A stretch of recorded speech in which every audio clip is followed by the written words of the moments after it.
கல்யாணராமன் அப்படின்னு சொல்லி ஒரு படம் வந்திருந்தது. அது திலீப், நவ்யா நாயர் அவங்க நடிச்சிருந்துருப்பாங்க.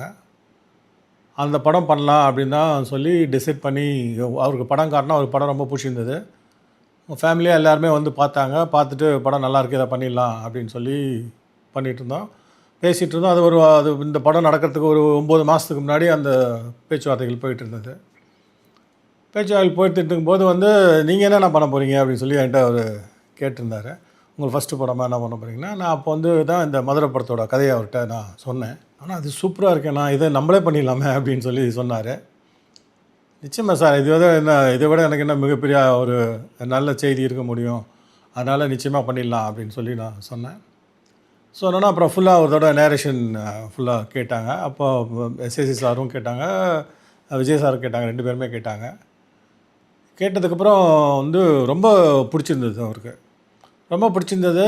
அப்புறம் சொன்னார், ஆனால் இப்போ வந்து என்னை வந்து கலெக்டர் அப்படின்னு சொன்னால் ஒத்துக்குப்பாங்களா ஜனங்க அப்படின்னு சொல்லி ஒரு கொஷினை வச்சார். சார், நிச்சயமாக ஒரு ஆக்ஷன் ஹீரோ நீங்கள், ஒரு ஆக்ஷன் ஹீரோ வந்து என்ன பண்ணாலும் அவர் கையில் பவர் வேறு வருது.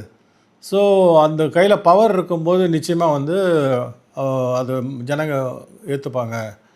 2வது ஒரு மோட்டிவேஷனாகவும் இருக்கும் இது எல்லாருக்கும்.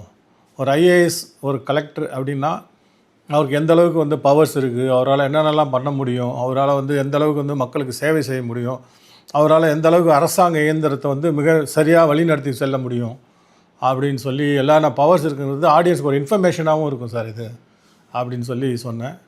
நிச்சயமாக பண்ணிடலாண்ணா அப்படின்னு சொல்லி சொன்னார். அதோட வெளிப்பாடு தான் இது மதுரை படம். ரொம்ப பக்கா ஒரு பியூராக ஒரு கமர்ஷியலும் இதுவும் மிக்ஸ் பண்ணி ஒரு சோஷியல் காஸும் மிக்ஸ் பண்ணி பண்ணியிருந்தோம். என்ன இந்த படத்தில் ஒரு வித்தியாசமான ஒரு விஷயம் விஜய் சார் கேரியரில் அப்படின்னா, விஜய் சார் அதுக்கு முன்னாடி நிறைய ஆக்ஷன் படம் பண்ணியிருந்தாங்க.